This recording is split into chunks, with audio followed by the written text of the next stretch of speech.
Hello, everybody. Good afternoon, Cedarfield. How is everyone today? I appreciate you tuning in if you're live, and if you're catching this recorded, well, I'm glad you found us on our My Cedarfield app.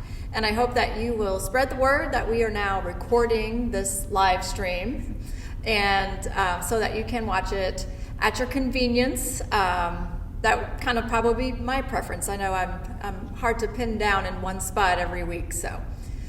We appreciate you being here. I'm Karen Wilder. I'm the dietitian here at Cedarfield. And again, we're happy to have you. So February is American Heart Month, or National Heart Month, or I think now they're just calling it Heart Month. And I was planning to wear red, and then I realized I wore red last week, so it might get confusing on the other app, so I just decided to wear something. I'm wearing pink, it's kind of like red. And then also Valentine's Day is next week, so this is kind of our Valentine's Day show. Anyway, so I thought since it is Heart Month, we would dedicate this show to talking about a heart-healthy diet. I'm sure it's no surprise that eating well and good nutrition can really play a role in heart health and making sure that our ticker stays strong and we keep our cholesterol levels low, etc., and help prevent that heart disease and stroke that can be so detrimental to our health. And it also ties in with Valentine's Day and all of that good stuff. So, all right, so what I did is I went to the American Heart Association's website, and kudos to them. They've got a great website. I really encourage you, especially this month, to go to their website. It's really easy to find. It's heart.org, heart.org, or you can just Google American Heart Association. They have a really great website with all kinds of information about just healthy lifestyle, eating well, exercising, ways to prevent heart disease or reduce your risk for heart disease, what to do if you've been diagnosed with heart disease or you've had a stroke, etc. All kinds of good information about medications you might be prescribed by your doctor, tests you might have to have at doctor's appointments, what to expect, what the results mean, all kinds of good information. There are little things you can print out as like handy resources that you could put on your refrigerator, things like that. So, and it's really colorful and it's just well put together and it's easy to navigate. So I can't recommend it enough. So I thought rather than relying on some of like my own nutrition resources, since we are talking about heart health, I would stick with the American Heart Association's website and kind of put my talk together based on their recommendations specifically, but honestly, there's no difference. I was going to say, eating for heart health is just healthy eating. So heart healthy eating is normal healthy eating. There is almost a 100%, if not a 100% overlap in just normal healthy nutrition for adults as compared to heart healthy nutrition. They're almost one and the same. So we will focus specifically on how some of these foods and types of foods and things to eat will benefit heart health. But the bonus is that when you're eating healthy for your heart, you're truly eating healthy for your entire body. I mean, a lot of the things I'm going to talk about not only benefit your heart, but are also going to benefit your brain health and your eye health and your skin health and your kidneys and your liver and all kinds, your lungs, all kinds of things, your circulation, your immune system, everything. So if you are striving to eat a heart-healthy diet, you're doing your entire body good, not just your heart. So it really is a general, practice that you can incorporate into your life to eat better. But then, of course, also there are different lifestyle aspects to heart health that don't have to do with nutrition, and I'll touch upon those as well. So hopefully this stuff is not going to be something you've never heard before. And if it is all something you've heard, well, it never hurts to hear it again. And then maybe you'll hear something you haven't. But again, this isn't going to be new information, hopefully. And if it is, well, then that's great. Hopefully it will help you. But if it's not, it's just a good refresher on what we can do to eat a little better for our heart. So let's talk about some of the lifestyle things first, and we'll get those out of the way, and then we'll focus on nutrition. Obviously, I won't spend as much time on those. But managing your weight is one thing that you can do to help your heart. So it's important if weight is a concern of yours, it's important to find out if you are, what weight your weight is in, is it in a healthy range? So, after, if it gets a little high, or even if it gets too low and you kind of get out of whatever that healthy range is, it can cause a lot of different health issues, specifically related to heart disease. The risk of heart disease tends to go up as we gain weight and become more overweight or in that obese category. But as we talked about in previous shows, it's a little different for older adults. That healthier weight range kind of shifts up a little bit, so you get a little wiggle room if you are finding your number getting a little higher on the scale. But, and I don't personally like to focus on that, that number specifically, especially with our folks here at Cedarfield. And if you are just trying to make healthy choices, then whatever that number on the scale is probably not going to be as important. So, but it is important to kind of figure out what your healthy weight range is, and then how many calories you might need to kind of maintain that weight if you are trying to lose a little weight. Again, it can become cumbersome to track calories and everything. So again, if you're just striving to make healthy choices, you probably don't need to worry about that too much. But if you are, if you do find yourself in that obese category and you are looking to lose a little bit of weight, then, that's manageable if you know how many calories, you need for your body, and that's individual for everyone. So that's something I can certainly help you figure out if you are wondering, if your weight falls within that healthy range or how many calories you need. I can help you figure that out. Of course, getting good exercise every week is very important to keeping your heart strong. It is a muscle, so we have to exercise it just like our other muscles. So the American Heart Association recommends 150 minutes of moderate exercise per week, or 75 minutes of vigorous exercise. And then also some type of muscle strengthening activity twice a week. So fortunately for you here at Cedarfield, we've got a lot of great exercise programs and instructors. They make it a lot of fun. There's all kinds of opportunities. There's no shortage of opportunities to get these minutes in each week. So I encourage you to check out the fitness classes schedule and try to join those. If you're a little intimidated to join the class, get a buddy to go with you, and y'all can have a good time. And that's what the classes are all about. They're all just about socializing and having fun, but then also exercising.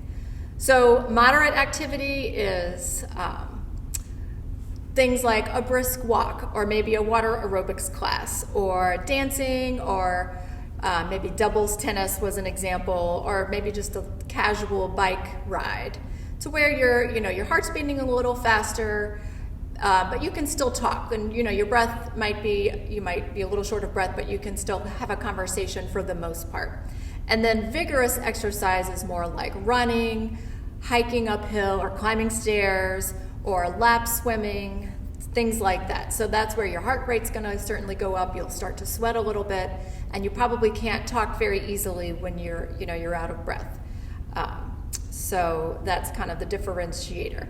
But really, any type of activity where you're moving your body and not sitting down is doing your body some good. So don't focus so much on log in these specific minutes or whatever. Just get out there and move your body, even if it's just walking around, whatever you have to do. And of course, you want to keep safety in mind, have good safety awareness based on what you're capable of doing in your body and whatever your limitations are. That's why your classes here are so great, because then you're among other people who can have their eyes on you. You have an instructor there who can tell you if you're doing things wrong. And so I would highly recommend that, as opposed to going out and trying something on your own where you might be at risk of injuring yourself. Okay, And then also, I mean, this should just be a given at this point, but if you are a smoker, to quit smoking, or at least try to reduce the amount of tobacco products you use, and that includes vaping and stuff. I don't see that as a huge problem at Cedarfield, so good for all of you. Anyway, and then also limiting alcohol. Again, the American Heart Association recommends 1 drink per day for women and no more than 2 per day for men. So keep that in mind by limiting your alcohol for your heart health. So a lot of the things I'm going to talk about, there may be a large, I feel like if you're tuning into the show, you probably have a general interest in nutrition. So maybe you're going to be like, oh, I already do all of these things, and that's great. But there are some people who might listen to this talk and be like, well, this is no fun at all. They're cutting out all of my favorite foods. So one thing I would like to say is that, your health is your decision. We always say, when I was learning to be a dietitian, I can't care more about your health than you can. So whatever your health goals are, weighed against whatever your desire is for quality of life, is kind of where you fall for how you decide what things you're going to incorporate into your life for your health. So again, doing a little thing for heart health versus nothing is better than nothing. So I'm not expecting you to eat this way every single day. If you do, excellent. If you maybe eat healthy, heart healthy for 3, 4, 5 days of the week, and then you kind of splurge the other days, that's fine. Or maybe you have 1 or 2 meals where you eat really well and 1 meal a day where you kind of splurge. That's fine. Or you eat healthy all day and then you have ice cream at night, like I do. That's fine too. As long as you're, again, you make your own decision for what your goals are, your health goals are, and then you can decide what you want to do. And you don't even have to do every one of these things. You can pick out, okay, well, maybe I'm going to just eat more vegetables or more fruits, or maybe I'm going to cut out red meat and only stick to some of the leaner cuts of meat. You can just, even small little changes can be a big change in the long run. So I will lay it all out for you, and you can decide what is best for you. Okay, so I will talk about some of the key factors for heart health in relation to nutrition, and then kind of talk about what foods kind of fall into those things. So this hopefully will make sense when I go through it. Okay, so the first thing is antioxidants. Hopefully that is a word that is becoming more familiar to you. Antioxidants are vital for heart health because they help to reduce that plaque buildup in your arteries. So it's important to be eating foods with lots of antioxidants. The next is fiber. So fiber also plays a role in lowering your cholesterol.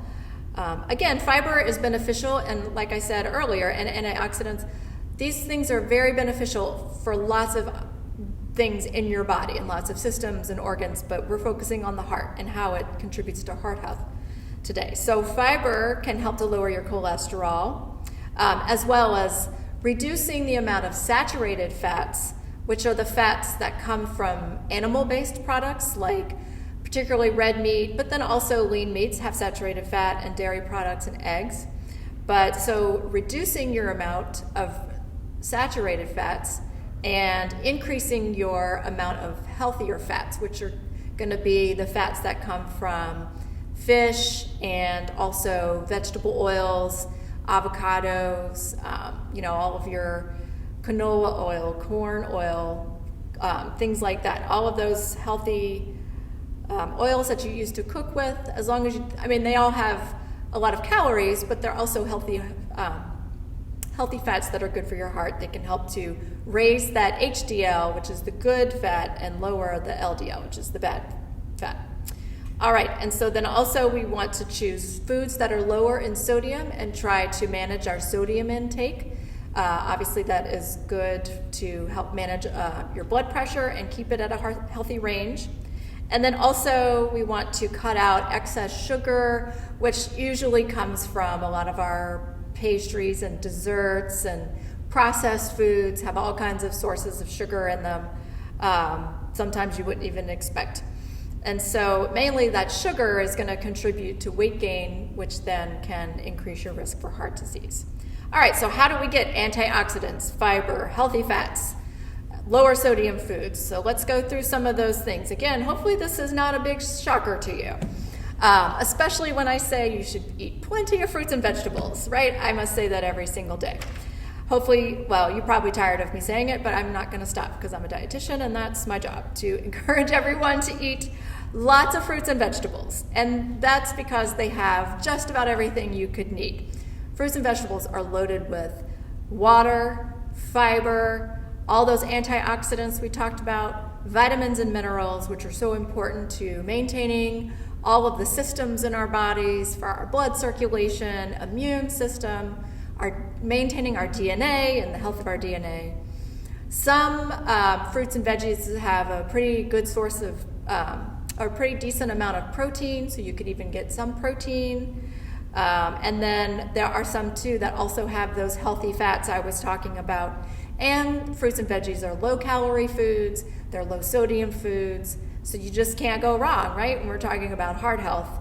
And fruits and veggies are a great way to, you can just eat them and eat them and eat them, and you're not really accumulating the calories, and they can fill you up. And so they're just kind of, again, you can never go wrong.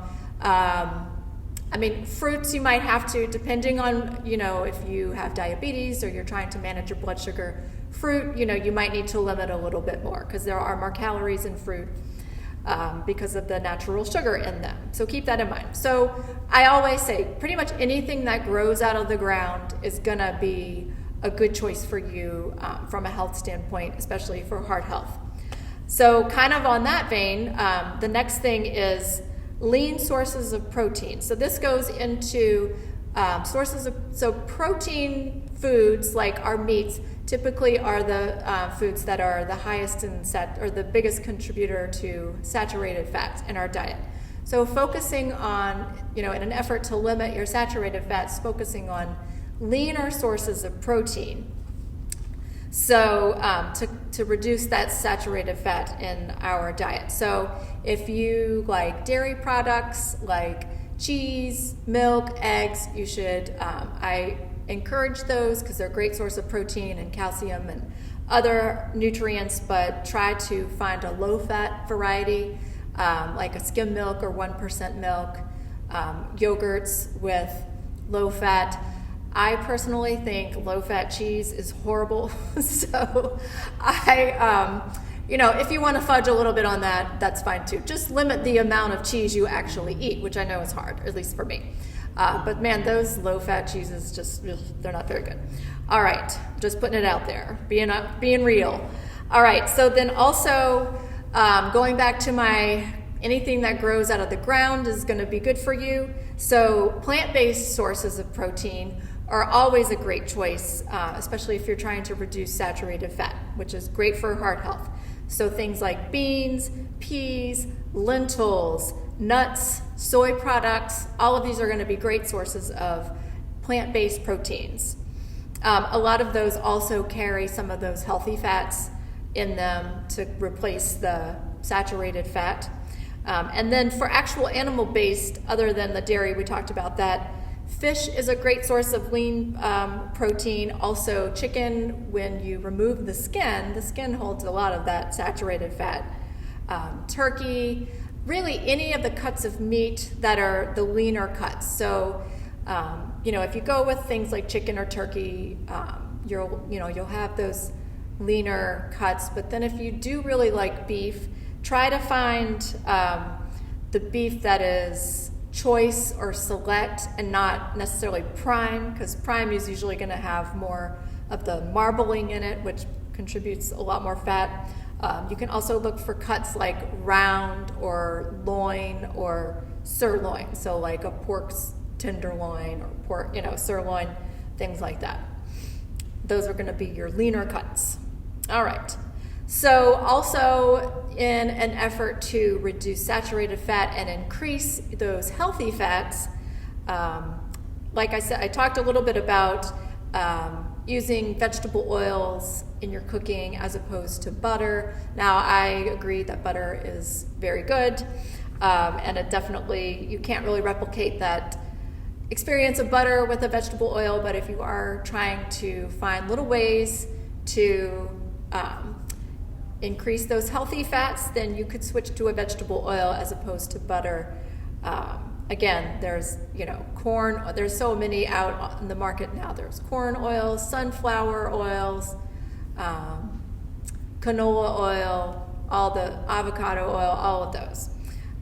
So the one I would caution you about is coconut oil, because it does have, it's one of the few plant-based plant foods that have higher amounts of saturated fat. So if you like coconut oil, I know a lot of people like to cook with that, just keep in mind that it does have saturated fat in it, and you should definitely enjoy that in moderation as opposed to some of the other oils. All right, and so I also wanted to talk about, we didn't really hit on fiber yet. We did a little bit with fruits and vegetables, but fiber, again, is increasing the amount of fiber in your diet is a great way to help to lower your cholesterol. So another great source of fiber are our whole grains. So obviously grains are things like flour, rice, corn, all of those. Quinoa is another good one. So, but it's important to make sure you're getting whole grains and not refined grains. So what I mean by that is when they process wheat to make bread or crackers or pasta or whatever,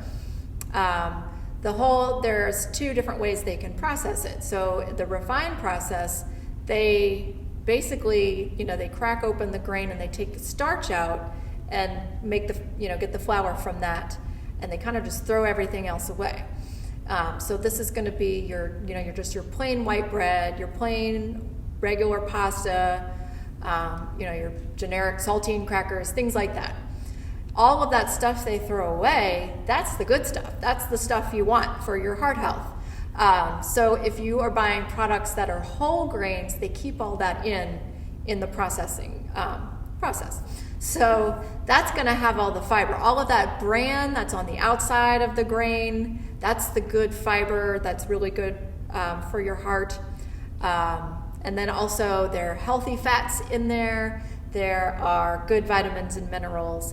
So it's important if you're shopping, to always look at the ingredients list. And if the first one or two ingredients says whole, you got to look for that word whole, then you're good. That's your good whole grain product. So you can find those in bread. You can buy whole grain pasta now. You can get brown rice or wild rice instead of white rice.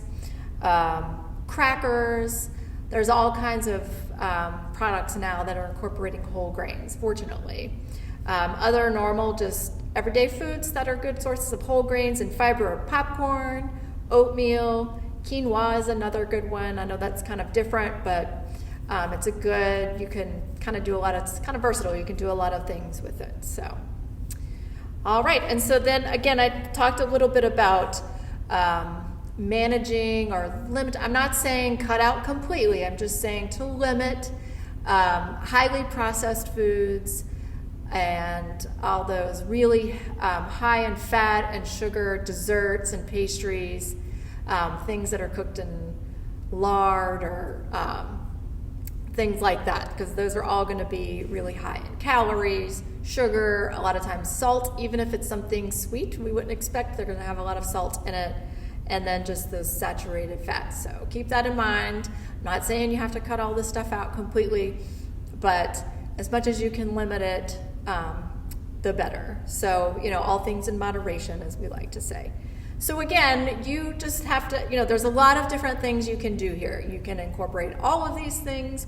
You can kind of pick and choose. Maybe you can set a goal, one day a week, I'm going to eat a more heart healthy meal, or, whatever you're doing, push yourself a little bit to be a little healthier if, you are striving to achieve better heart health. And again, eating heart healthy diet is just eating a healthy diet. I mean, these are tips I would give you if we were just talking about general nutrition, if we were talking about taking care of your brain or taking care of, your immune system. A lot of these things we're talking about factor into the health of lots of different aspects of the body and maintaining weight and just staying healthy overall. All right, so if you have any questions about heart health, or if you're looking to have, to kind of figure out, could I be doing better? What can I do differently? Am I, if you're trying to manage your weight and you're curious about, if you're falling in that healthy range, I'm happy to help with any of these questions or concerns. So please don't hesitate to give me a call or come by my office. I'd be happy to see you. So we are glad that you joined us today. I think that's about all for us. So can't remember. I think, yes, next week we will have our show, and then the next week will be our week off. So I look forward to seeing you all next week, and I hope you have a very happy and healthy Heart Month.